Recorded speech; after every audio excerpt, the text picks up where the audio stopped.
Well, we've had a huge amount of interest. You know, we brought a new capability to space launch on Sunday, where we could take off from an airport and fly to space. We have a manifest of government, NASA, as well as national security, as well as commercial. And our manifest is currently well over a dozen satellites, and that's pre-launch. We have gotten flooded with emails and texts and calls over the weekend. A commercial customer signed another contract, as a matter of fact, as soon as we shut off the second stage engine on Sunday. So we're looking at a really bright future. I wonder, on the eve of the inauguration for President-elect Biden, I wonder what you think this administration is going to mean, Dan, for space, not only from a civil standpoint, but also from a national security one. Well, you know, space has become central to so much of what we do and how we operate as a country. It's a bipartisan topic. It's a foundation of how our national security apparatus works.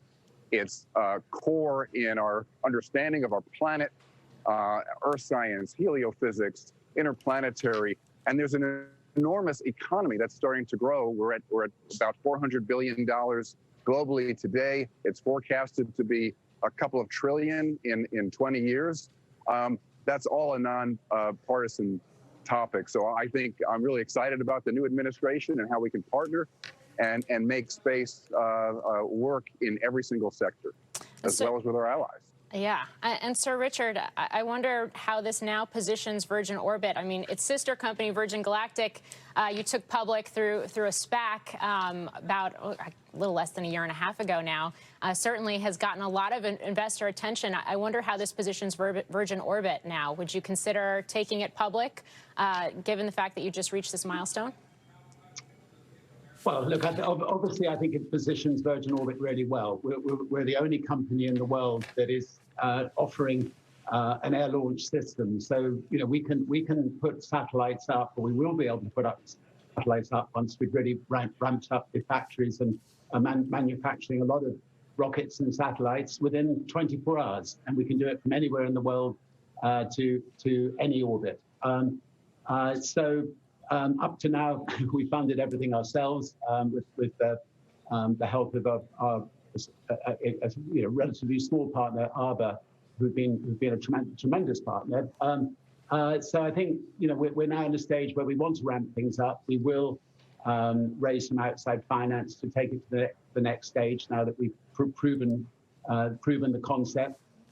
Whether we do a SPAC one day, we've loved the experience of the SPAC with Virgin Galactic.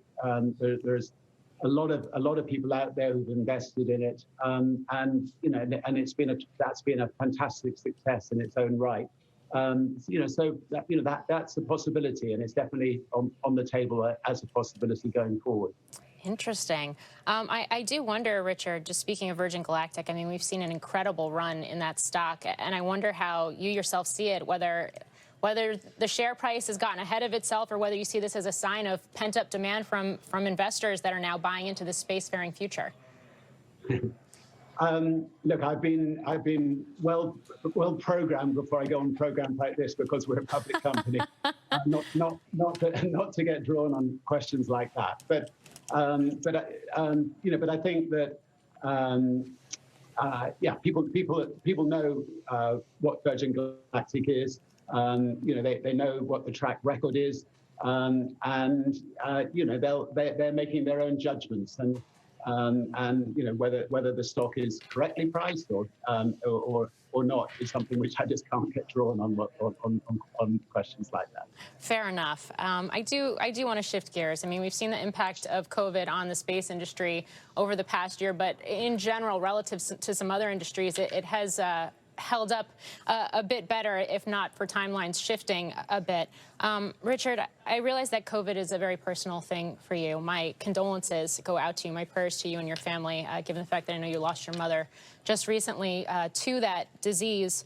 So it's a personal situation for you. I wonder, though, from a business standpoint, just looking at the broader Virgin Group portfolio, what your outlook is for travel and leisure in 2021. Well, first of all, I'd like to say that Dan and the team got this launch away despite a lot of team members getting COVID. And yes, it was delayed a little bit, but it adds to their incredible success. Yeah, we've got a lot of companies around the world that are grounded, or pretty well grounded at the moment. Virgin Atlantic, Virgin Voyages, our cruise company,